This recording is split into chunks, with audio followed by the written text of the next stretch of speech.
লড়াইয়ের না ভাই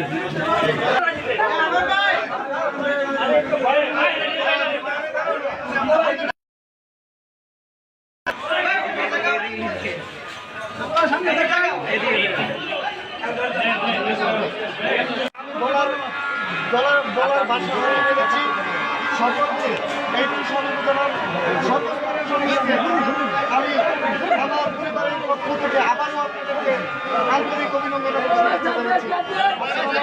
আপনার অনুভূতিটা ব্যক্ত করেন। জি, এই মুহূর্তে আমার অনুভূতি কিষানের জনগণ আমাদের ভোট দিয়েছে, ভোট দিয়ে নির্বাচিত করেছে। আমি জনগণের সেবক হিসেবে থাকতে ত্রিশাল উপজেলার ভাইস চেয়ারম্যান হিসাবে আপনি সামনে যেভাবে ত্রিশালকে সাজাতে চান তার দু একটি পরিকল্পনার কথা যদি আমাদেরকে বলতেন। ভাইস চেয়ারম্যান হিসেবে